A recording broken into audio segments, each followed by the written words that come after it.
Good morning. I hope you're doing well. I'm doing very, very well. This was a very good week this week, and I've got lots of very, very exciting things to share with you. And yeah, I'm keen.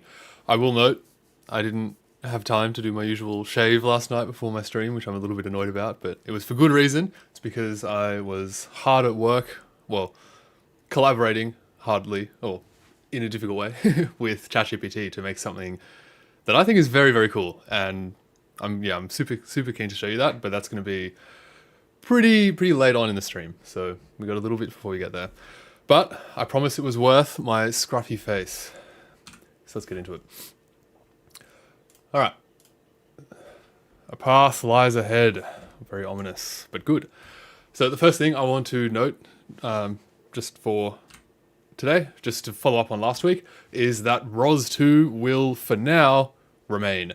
So last week I mentioned how there were some murmurings going on in the Zulip about whether or not ROS2 was the most appropriate scaffolding to build the Jugglebot code on top of, and there was a fair bit of back and forth, and it's all in Zulip if anyone's interested to have a read of it.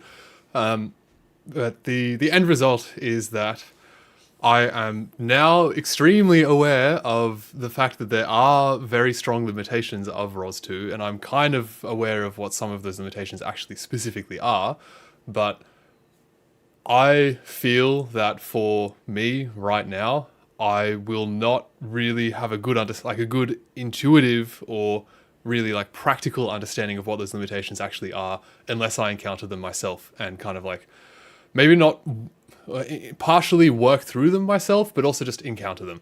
I fully expect at the moment for there to be a point in the future where Jugglebot outgrows ROS, or perhaps we find that there's another, like we actually hit some very hard limits of ROS that it just can't handle, and then we will move on to something else.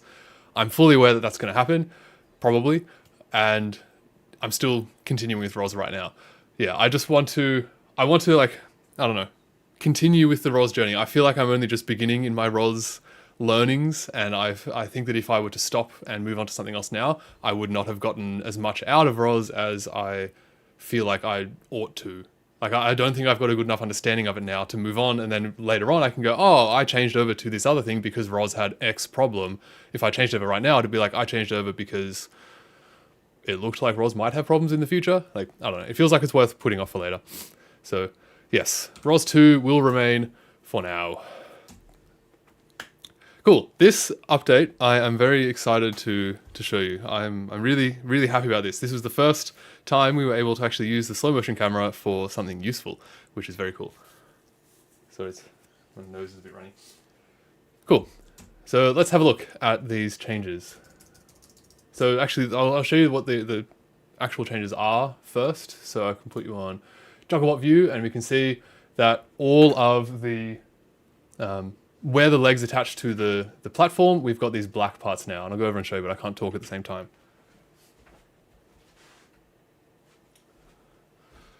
So those bits, those are the new carbon fiber nylon parts. And I think it actually looks pretty cool. I was a little bit worried that the lack of red would ruin the aesthetic a little bit, but I think it's pretty good.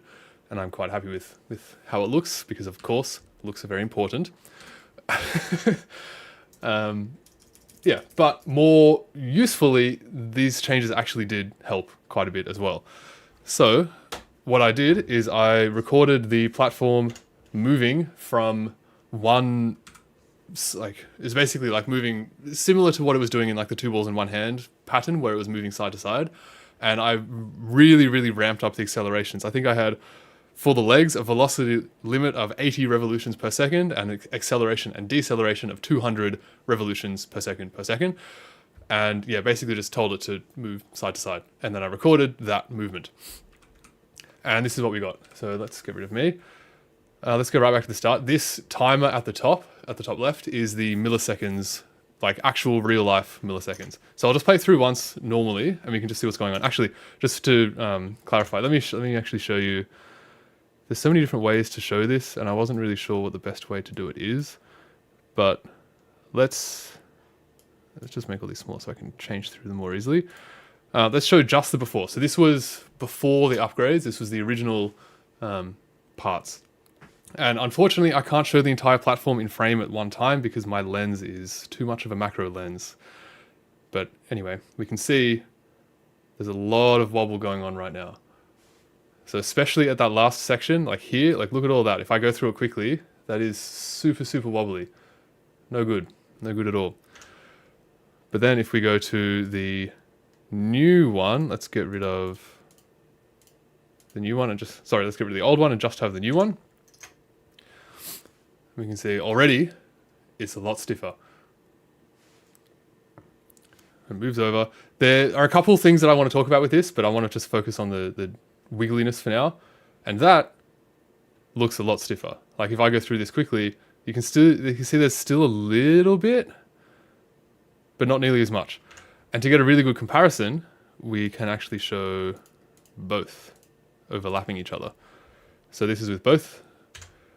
And I did not mean to do this at all, but thankfully, if I zoom in here, we can see that on the old one, I had the nut facing like the camera, and then on the new one, I have the head of the bolt facing the camera. And it's the same on the other side. This was completely accidental, but it provides a good way to kind of see which one's which. Also, you can see like the black parts are the new ones.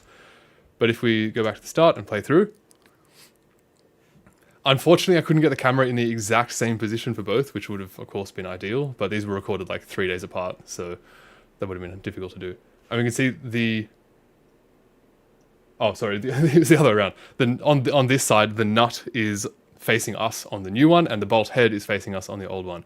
And we can just see here, like the new one is still way before the old one is still. There's still a lot of wobble going on in the old one when the new one is completely stationary.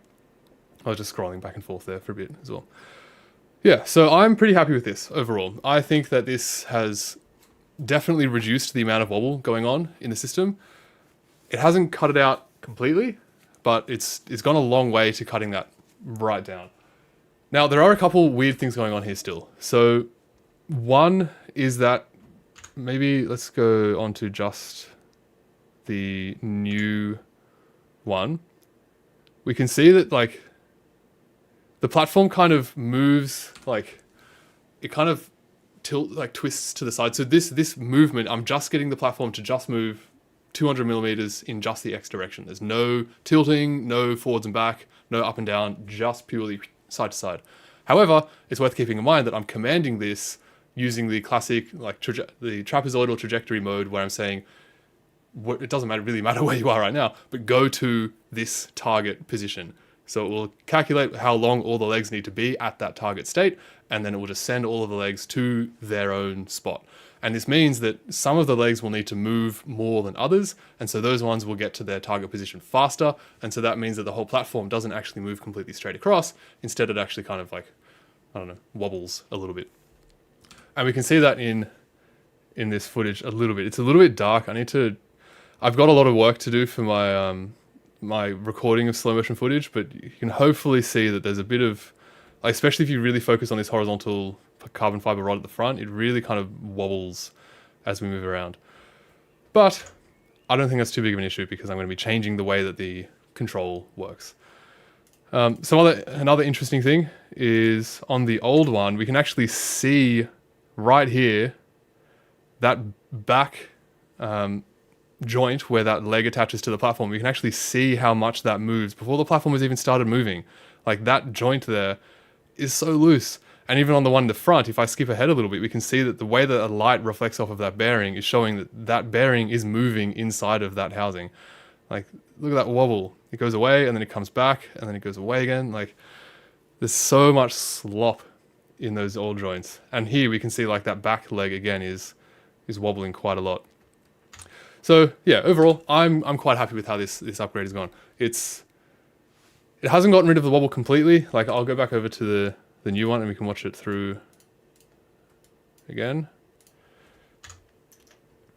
And so like if I go through this really slowly, none of that wobble is there. Like as soon as anything starts moving, it all starts moving together as one group, which is very nice. Let's play through. And there's a bit of wonkiness as different legs arrive at their positions at different times, I think, that's the cause at least. And then it settles in.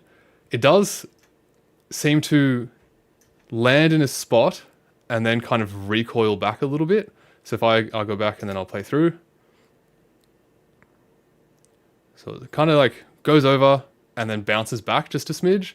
And then, but after that bounce back, it seems extremely stable. I think that that's just because the platform has quite a bit of inertia, and so slowing it down. I should have actually recorded this as well in normal speed footage so that we can see what it actually looks like. It actually isn't that fast. Like if I'm moving it around, it doesn't seem that crazy of a movement. So it is definitely not as fast as what it was doing with the 2-in-1 hand pattern. So maybe there'll still be, I don't know, wobble issues. But for now, like this, it definitely seems a lot better. So yeah, qualitatively between the two, this seems much, much better. I think that the biggest source of gains for this sort of problem in the future is going to be more control oriented. So getting all of the legs to move so that the platform actually follows a nice pattern rather than just focusing on where the legs need to be before and after. Gwog, interesting name, has asked, what high-speed camera and lights do I use? That is a good question. This was such a nightmare to, well, maybe not a nightmare, but so tedious to find good information about this sort of stuff. So I'm more than happy to answer this question. Let me grab the camera.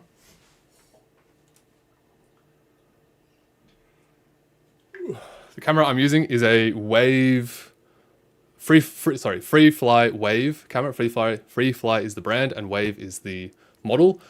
And this is attached to an IRIX 150 T3.0 macro lens, which I wanted to get a lens that I could use to capture like close-up things, but I didn't realize how, like I've never used a macro lens before and I had no understanding of what the implications of this were.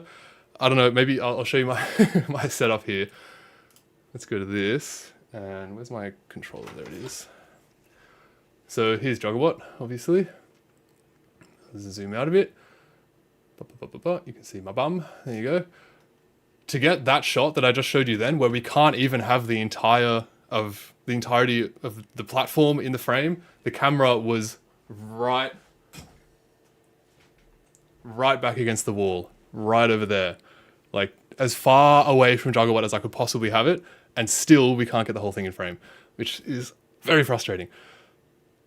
But it's a whole thing. If anyone knows anything about cameras and can suggest to me a fully manual lens, because this camera does not communicate with the lens at all, so there cannot be any electronic controls. This lens, you can change I can't remember the technical terms for these, but you can basically set how far the focus depth is, so like how much is in focus, and then you can also set where that focus plane is with respect to the lens. So yeah, those two controls are critical. I know one of them is aperture, but I don't know what the other one is. Yeah, but that's the camera I use.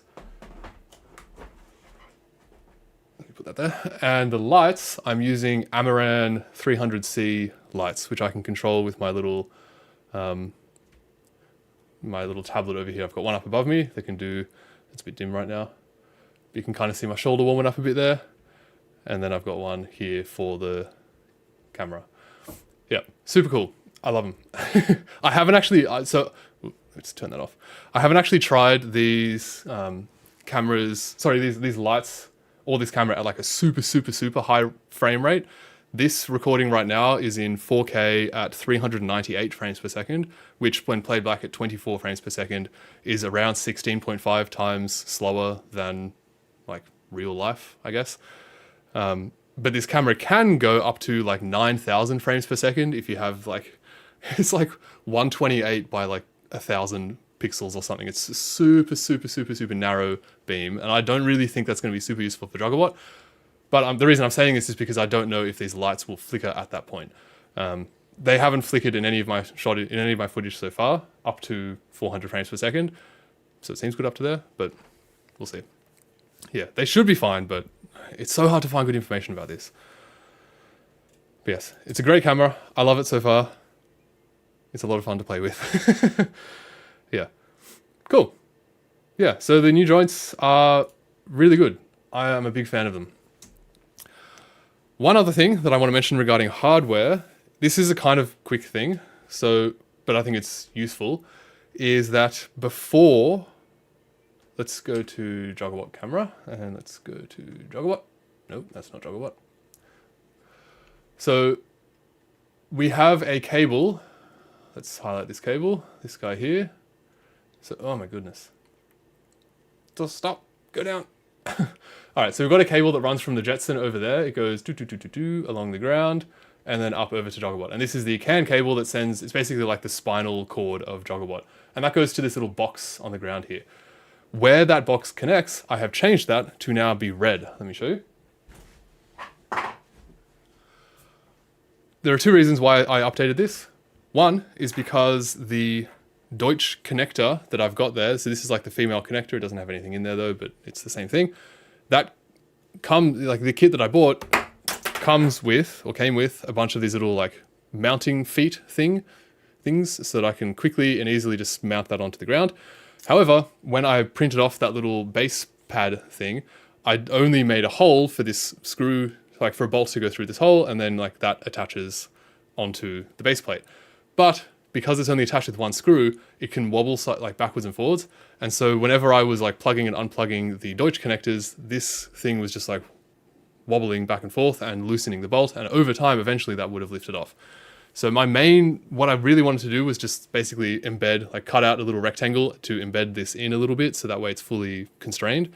And it's much, much, much better now after just having like a 2mm indent for this to sit in. But importantly, I also figured I would change it to red, so that way if I ever go to start Jugglebot when it's actually throwing balls around and I see red on the base, like that stands out so much, if you know what you're looking for, I guess. If I ever see red there, then I go, haha, something's wrong, I need to put the cover back on top so that I can't see that anymore.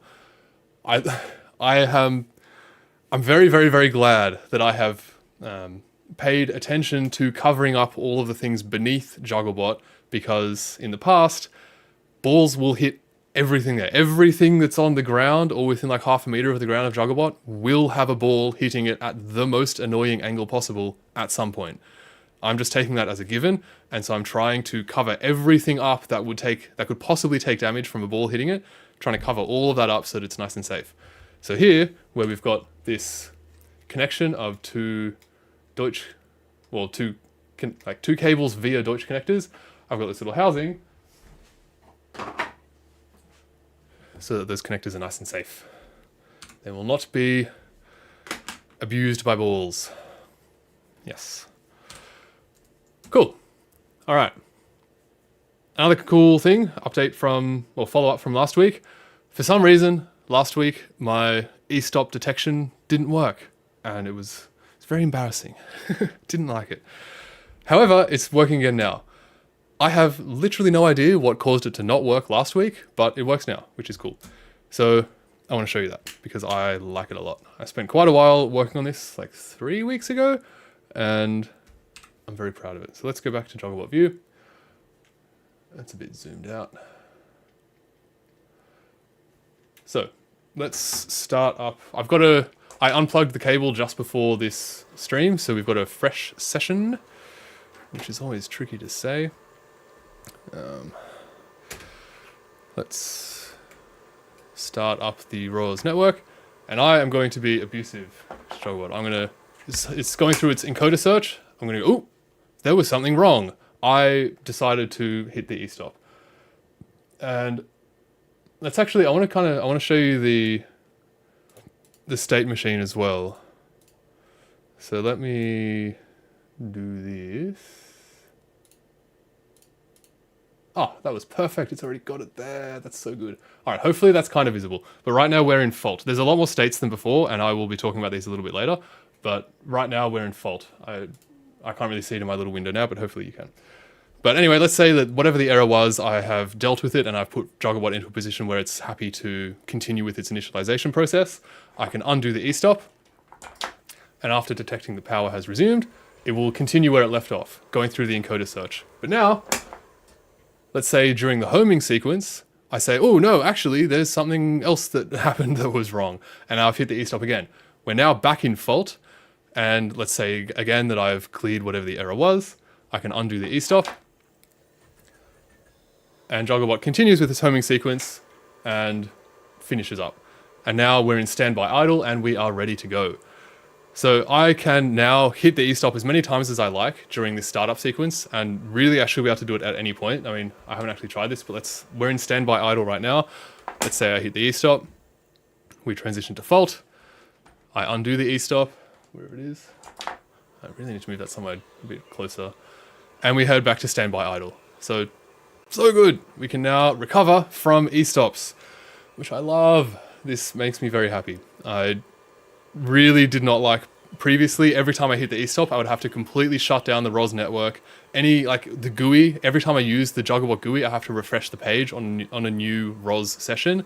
So if I have all this stuff open on my computers, and if I have to hit the e-stop for even if it's just something really small, I just have to hit the e-stop, and then I have to shut everything down, and then once I fix the error, bring everything back up again. But now I can just undo the e-stop and we're good to go. We can just carry on.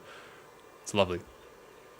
Gwog says, neat, I've been using an old iSpeed 2 system for film combat. I get flicker at higher FPS. Yes, no, professional high-speed lighting is not cheap.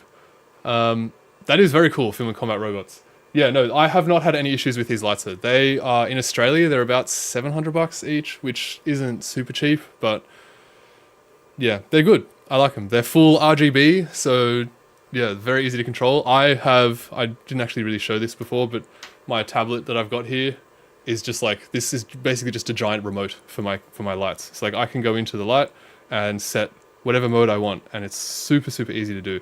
There is a little bit of lag at some points, but that's fine. Like we can go into party mode, and now I'm having a party in here, and then party mode off.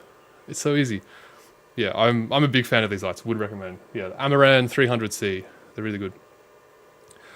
They're definitely like, regarding brightness as well, they are bright enough for me to do, for me to record at 400 FPS at 4K.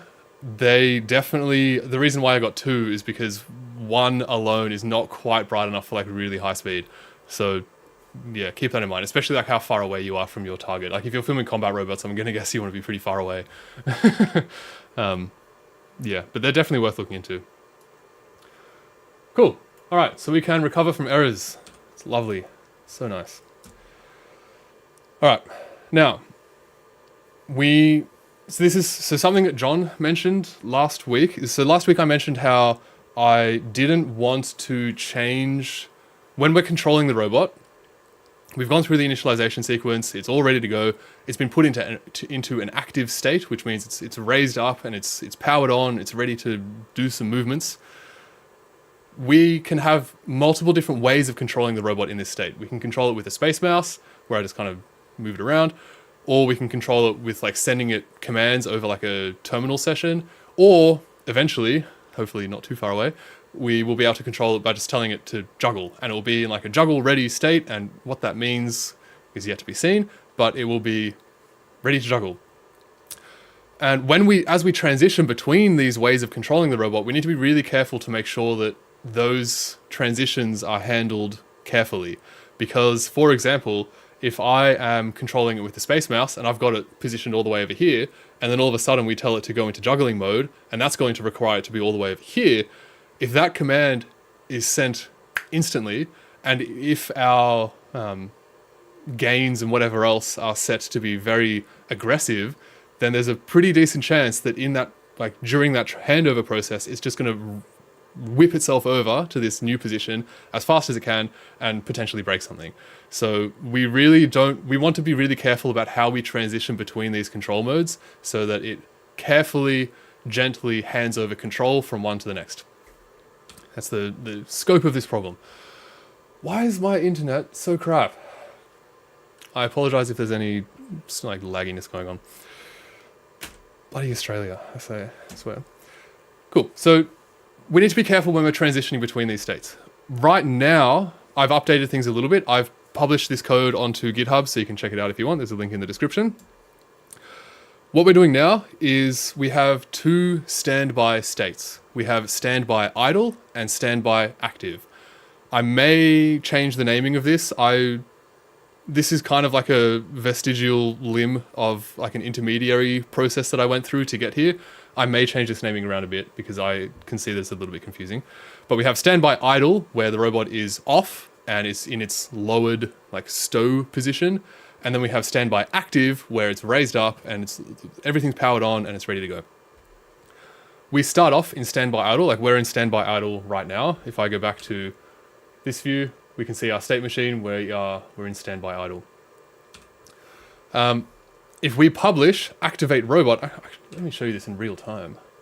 This would be cool. Let me put this, I guess that's better. Yeah. So let's publish to, I can't show you all my screens at once. I've got a lot more screen real estate than I can show you right now. But let's go, we need to publish to standby command. We need to publish the command activate. It's actually not activate robot, it's just activate. But if I publish that, Jugglebot lifts up and we are ready to go. And you can see in our state machine, we are now in standby active. So let's go back to here. This enters standby active. We can exit standby active by publishing whatever control mode we want to this topic active command. And so once we're in standby active, we can send no position commands. We can send nothing to Jugglebot. It's just there, waiting, ready to be told the way that we're going to control it. And so you can see in the state machine, hopefully that's visible on your screen, we can see we've got space mouse control and shell control.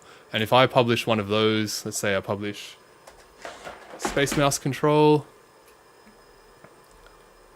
to active command, we are now in space mouse control. And if I turn the space mouse on, I can now move Jugglebot around. Very nice. Now, let's say we want to move into a different type of control. We want to move into, say, the shell control. We can now publish the new control mode to that same topic as before.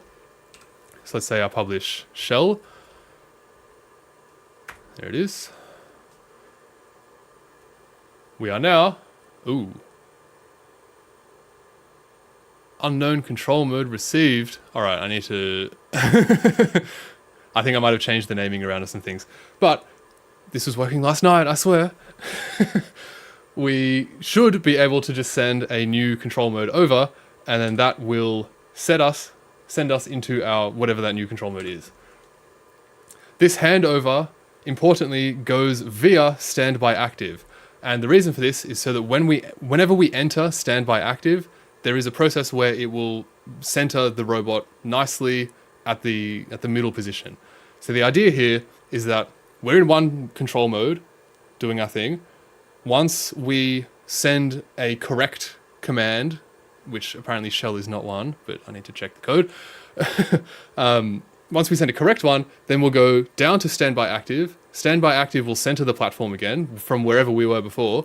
And then once that's done, it will go, we've already been told that we need to go straight into a different type of control mode. So I'm going to go straight there. And now we're in shell control or whatever it is. And then shell has the full control over the robot. And then space mouse has no control anymore. So as soon as we enter standby active, any control mode loses its power. And then once we get sent out into the new one, that control mode only has power over the robot. The reason why is, well, hello Lolis.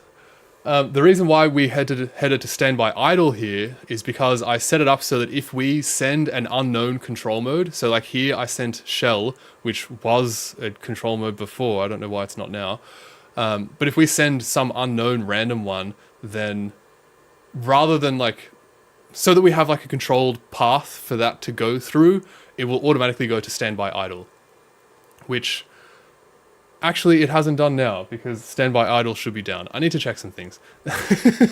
It's a work in progress, but this is the theory at least.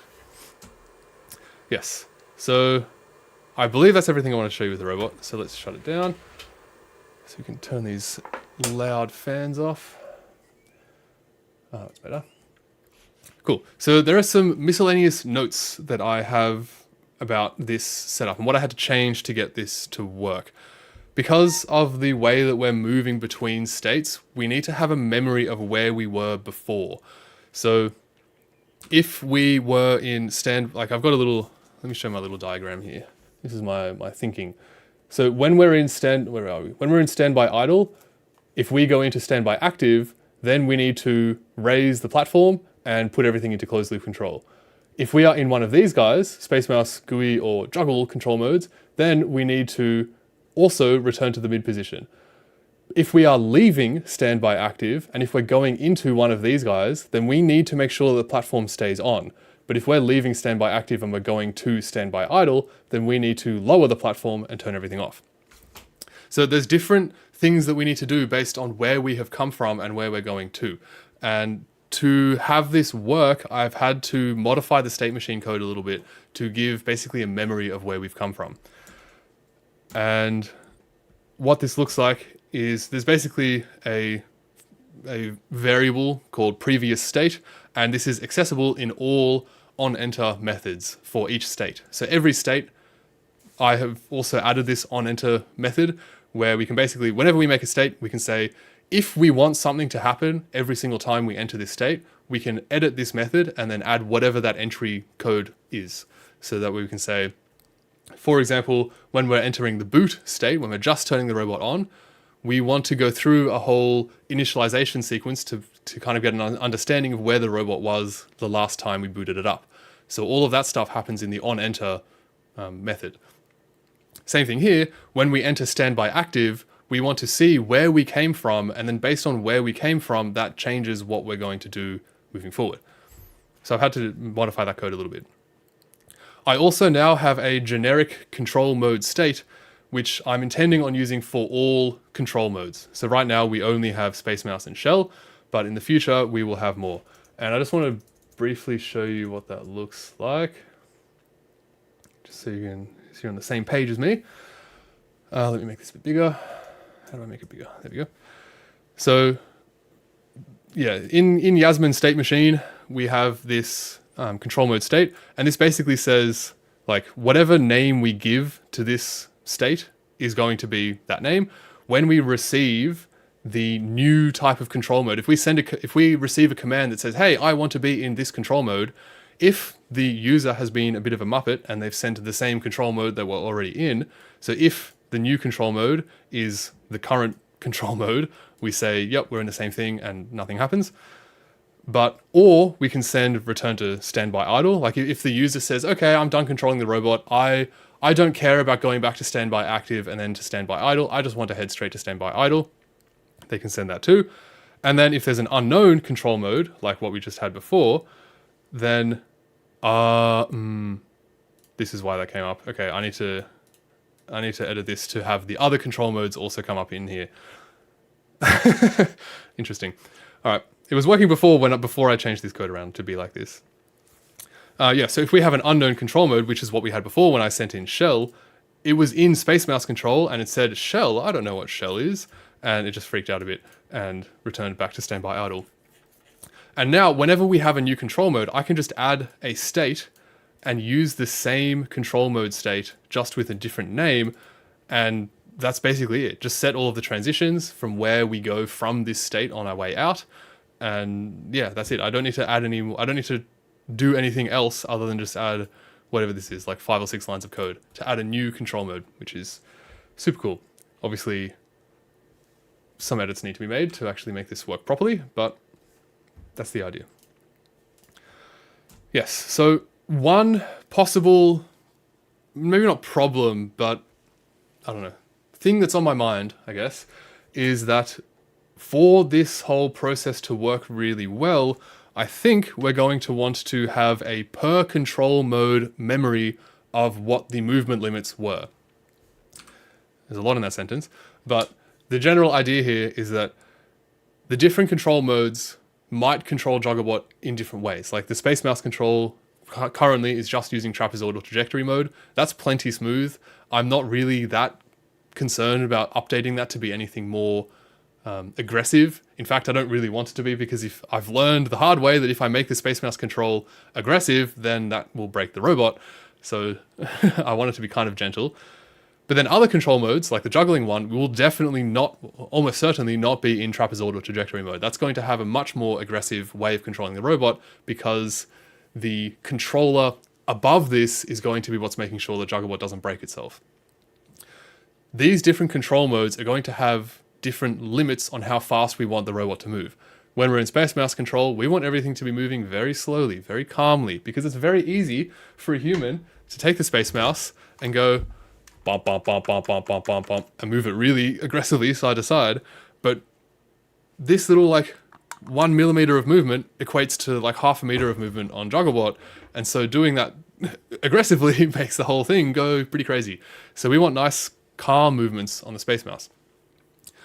I'm also anticipating wanting to change these limits during the session, so that I say, okay, like juggling is working fairly well right now, but what if we make it a little bit faster? What if we make the acceleration a little bit higher? I want the system to remember what I'm expecting to want the system to remember what these limits were, so that if we change out of one control mode and go into a different control and then back in again, it will remember what we last had as those limits. So yeah, right now, all of these limits are reset every single time the robot is brought into its like active mid-position state with all of the motors on. So everything is being reset every single time we change control modes. This is not really ideal, I think. I think this is going to be pretty annoying. So yeah, my thinking is that if we have a per control mode memory of what these limits were, then that will hopefully make the process of changing these limits and changing between control modes a little bit easier. It is possible that it's not worth worrying about this right now, and that it might actually not be a problem later on, because once I find what limits I want, I'll just have them hard-coded, and then I won't need to change them anymore. So maybe it's not worth worrying about this too much, but I don't know. Yep, just a thought. Cool. All right, I want to have some water before we get into this.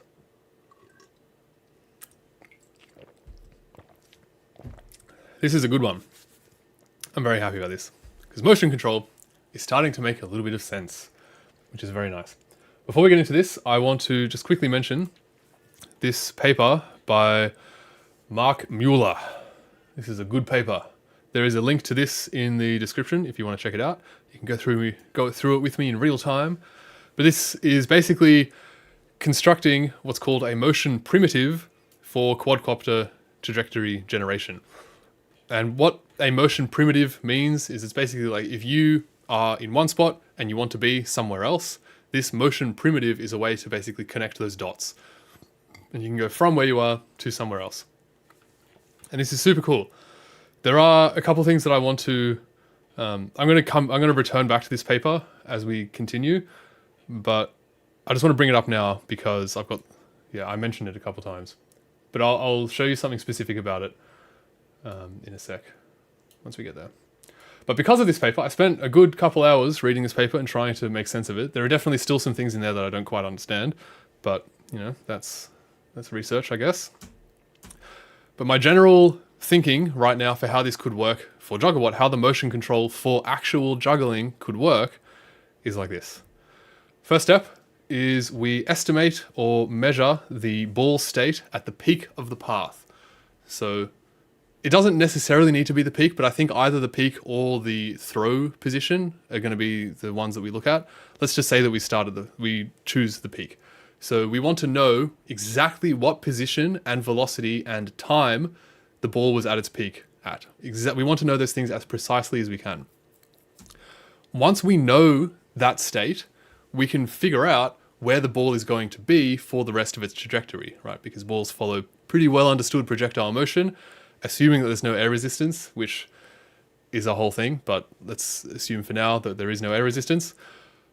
We can predict where the ball is going to go from that peak state. With that prediction, we can find the intersection points between the ball's projectile motion and where the robot can reach. If the ball never intersects this volume, then we say, okay, we can't reach the ball. Let's just let it drop. Let's not even try. But if we can reach the ball, then we can discretize this path overlap. So actually, let me show you this. This is what I was up late working on last night. So that we know where the ball intersects with the workspace volume, I had I had ChatGPT, basically the same thing at this point, help me make this very cool little GUI thing, little simulation, which is super neat. There's a link in the description for this as well. There's only 2 scripts and they are yeah, linked in the description so you can check it out if you want. But the way that what's going on here is that this is I cannot get used to these controls. This volume here is the reach, like the reachable area of Jugglebot. Big asterisks is here. This is not including the hand, so there really should be like quite a bit more Z motion on this, volume in here. It also does not consider any rotations at all. So this is the very super naive, let's just move the platform horizontally. Where can the center of the platform reach? So yeah, big approximation, but it's a good first approximation. So we've got this volume, and it would be cool if we had Jugglebot in here as well, but this is scaled correctly, so that like if Jugglebot was underneath this, then it would be like the correct height and everything off the ground. And here's our ball. The sphere here is where the ball is starting, and we have set velocities that we can change on a whim. How good is this? We can set it to have more Y velocity or more Z or X velocity or whatever we want. It is so neat. And we can drag the ball around. How cool is that? So we can put the starting position wherever we want to in space, and we can see how, for one thing, we can see where this path intersects with the volume. So we can say, this is cool. Like we have this much space to get to it. And also it tells us how long the ball is inside the workspace for. So right now, if this was the throw, if I just gave it like a gentle little toss, then it would have 85 milliseconds to get the ball. If it misses that 85 millisecond window, the ball's gone. It's dropped. So yeah, definitely got to get to it quick.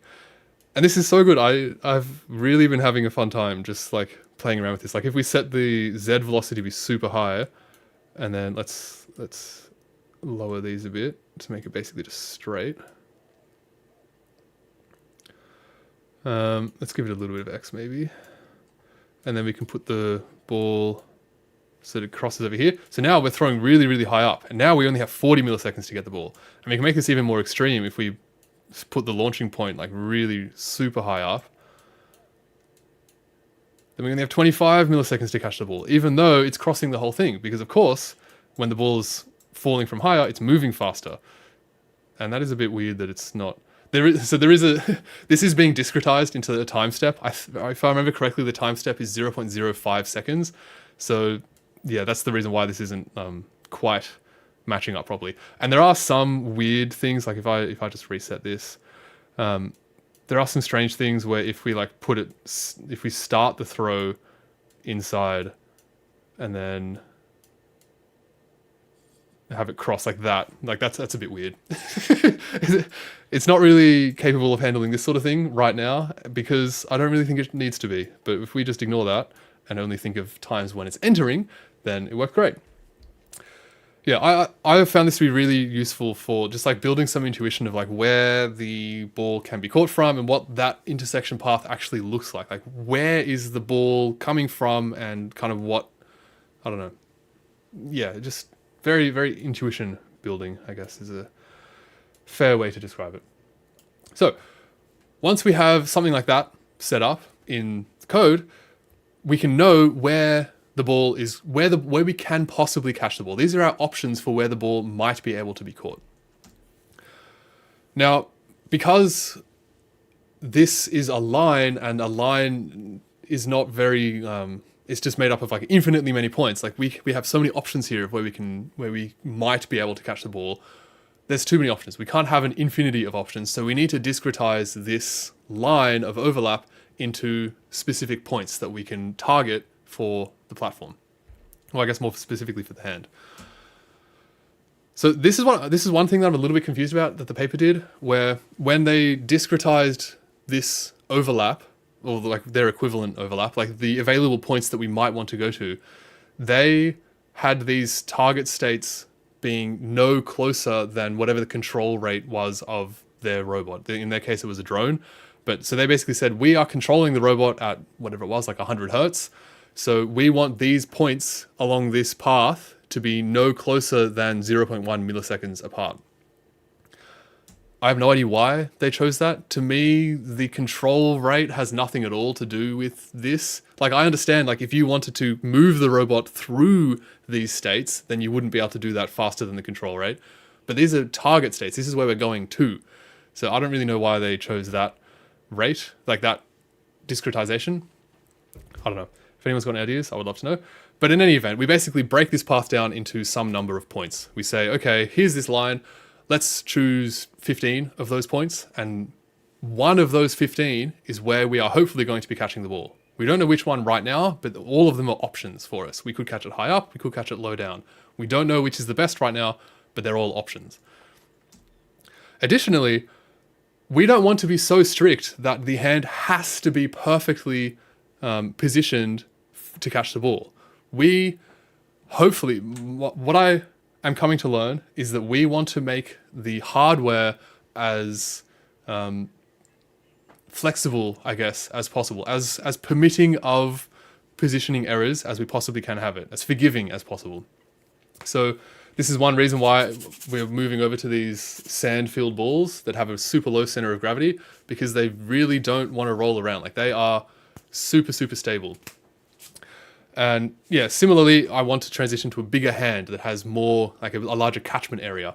And this will mean that we can be a little bit off. Like, if we're angled just a smidgen off, that may not actually be a problem, because the ball will just land straight down in the hand. Hunky-dory, it's all good. So we can maybe relax our necessity of like being bang on, maybe just a smidge. If we can relax this, then we can allow for some number of variance per target catch position. So we say, let's say we want to catch, one of the options is to catch really high, another one is to catch really low. For each of these positions, we say we can allow some amount of variation in the orientation and maybe even the velocity matching percentage, or different things we can vary at each of these target states. So we can say, if we're catching high, what if we're positioned a bit like this? What if we're positioned a bit like this? What about a bit like this? Have a couple variants there. Then we calculate every single path between where we are right now and each one of those target states. So the high position and the low position might each have like 20 different variants of orientation and velocity and whatever else we decide to vary. So right now, if there's only the two, then we'll have 40 different paths to calculate. We calculate every single one of those for the platform and for all 6 legs. A lot of calculations, but I'll return to that in a sec. Then we've got this big collection of paths. We say, cool, we've got 40 different options to pick from. How do we find the best one? I'm not very sure about this, but some ideas could be, we could optimize for the lowest leg velocities and accelerations so that we have the legs on average moving the slowest. That seems pretty reasonable, because I don't really want these legs to be cranking around too fast. Like, I don't want them to be going faster than they need to. So that could be good. Maybe we want to optimize for the lowest distance traveled, so that way we are kind of like getting there as quickly as we can, and no leg is going longer. It's not like getting longer to then just get shorter again, sort of thing. Maybe we want to maintain more stable states throughout this path. Perhaps one of these options will take us via some state where the platform is actually inherently fairly unstable. And if we go via that state, then maybe, I don't know, the thing could get like twisted up, or it could collapse, or who knows what. So maybe we want to really focus on maintaining stability as we move to each of these target states. Or something else. Almost certainly something else, probably. There's got to be infinity number of ways of doing this. Maybe not infinity, but a lot of different ways of doing this. And I don't really know what we're going to end up doing, but some way of ranking this. However, we need to be careful, because this way of scoring, whatever we end up deciding, it has to be really fast. Because as I said, just with a high catch and a low catch and 20 different options with each of those, we have 40 paths to compute. And we need to score all of these 40 paths and say which one is the best, which one is the most optimal for whatever criteria we have. And so this scoring process needs to be really, really, really fast, whatever we end up deciding to do. Once we have found that best one, we carry it out. We say, yep, this is our path, we're doing that. And then, because, things change, the ball might not be moving quite in the way that we expect. Maybe our our updates on where the ball actually left from have changed. This is something that actually might, that will be a very interesting area of research for us, is how open loop control versus closed loop control with like the motion capture cameras changes things. Like in open loop control, as soon as we've thrown the ball, we have no idea of where the ball is. It's gone. We just have to hope that whatever we wanted to, like whatever state we wanted to leave it in, that's what it was actually in, and then just hope that it was like that. With closed loop control, with some sort of camera or something to like track the balls, we can say, okay, we wanted to throw the ball in this way, but in fact, as we observe the ball, we can see that actually it was slightly different. And so now we can update where we originally launched that ball from to then get a better prediction for where it's going to land. But in any event, we are probably going to want to update these paths pretty regularly. So I don't know how regularly, but let's say we do it every 100 hertz. So 100 times a second, it's probably going to be a lot less than that, but let's just say for the sake of the example, that 100 times a second we say, all right, we are now here. The ball is going to be crossing our workspace in these spots. Let's find all the best paths, let's score them, and let's find the best one now, and then carry that out. And this is going to be updating all the time. And then finally, that is perfect. If there are no paths that are possible, so we've calculated all, like the ball does pass through the workspace, but let's say that we're like the robot's all the way over here, and these passing points are like just on the very edge of the workspace. Like we could just get them if we happen to be there, but we can't get there in time. Like getting there will require exceeding the actuator limits. So if that happens, then we just return to the mid position and just wait for the next ball. So this is the theory. Whether or not it will play out this way, I don't know, but that's the idea. And if you want to know where I got the inspiration for this fall from, it was from the paper, and they had a very, very similar example here where they had a drone and they put a net on the drone, as you can see just above me here.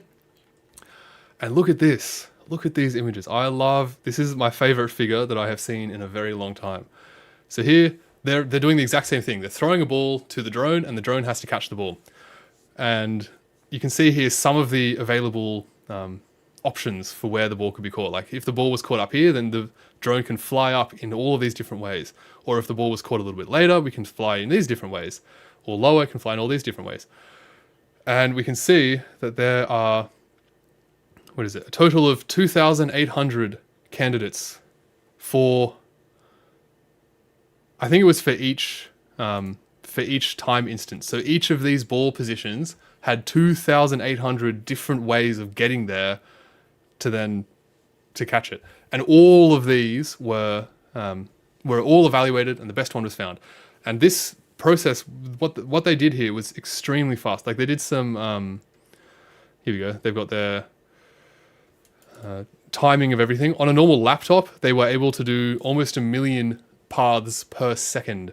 And then on a Raspberry Pi, not even a Raspberry Pi, an STM32, like a €10 chip, they were able to do 6,700 if they are checking for feasibility. If they're not checking for feasibility, then they were able to do 10,500 per second. So whatever they've done is super fast. And we need to get something that is similarly fast so that we can basically generate a shitload of paths and say, one of these is going to be the right one, is the best one. Find that best one and do that. And if it's not evident from the way that I'm talking, I'm extremely excited about this because for a very, very long time, I have felt that what we were previously doing of saying there is a catch plane, when the ball crosses the catch plane, that's when we should catch. That just felt wrong. Like that's not how juggling works. Like sometimes you have to catch higher, sometimes you have to catch lower. The way that humans decide when to catch higher or lower is subconscious. There is no chance that I am able to pay attention to what is making me decide to catch higher or lower at any given moment because there's 4 other balls in the air. Like there's so much going on that you can't pay attention to that. But I've just known that having this catch plane thing was like, it's dirty. It's not how juggling works. yeah, so now with this workflow here, this will inherently be flexible to different catch positions. And I love that. I love it so much. It's so good. Yeah, there's obviously a lot of work that needs to go into making this actually work. And John has been instrumental in, and is doing some very, very, very interesting stuff on figuring out Jugglebot's path primitives. So this is something that I didn't really, it's kind of like, it would be step 5 here of calculating all of the paths between the states. How that calculation works is going to be a whole thing in and of itself. And yeah, John's doing some really, really cool stuff with figuring out how to make those paths and yeah, do it quickly and efficiently and reliably as well. Yeah, it's very exciting. It's all coming together. Yeah. So I'm very, very, yeah, I'm very happy that I've encountered this paper, and this is really kind of, it's been like my guiding light for the last day or two. I'm very, very excited about this. It's super cool. Cool. Okay. Moving on. There is no stream next week, definitely, and probably no stream the week after. I am going to the Blue Mountains to do some climbing and hiking, which should be a lot of fun. And hopefully the weather is good. The weather is forecasted to just be rain the whole time, which is not very conducive to climbing, which is kind of a bummer. But yeah, fingers crossed the weather holds. And yeah, so I'll be climbing pretty much all of next week. And the week after, I figured I'll probably want some recovery time and some time to actually get some interesting progress done. So there may be a stream in 2 weeks, depending on how much I get done the week after I get back, but there might not be. So there might be 2 weeks from now, whatever that is. End of the month. Yeah. Cool. That went a lot faster than I was expecting to. I thought this was going to be a long one. Yeah, there are a couple other little interesting things happening, but I'll save them for more relevant times. Yeah, so I think that's it. I hope you found that interesting. As always, if you have any thoughts on any of this, leave a comment in the description. Leave a comment below the video, or head to Zulip and we can have a full detailed conversation in Zulip. Don't forget, accounts are free, and yeah, join our group. It's great. We've got 120 people now. It's so cool. Yeah, it's great. Cool. All right, that's enough rambling. Hope you found this interesting. As always, good luck with everything you're doing, and I will see you in at least maximum 2 weeks. No, maximum 3 weeks, minimum 2 weeks. Till then, have a good one.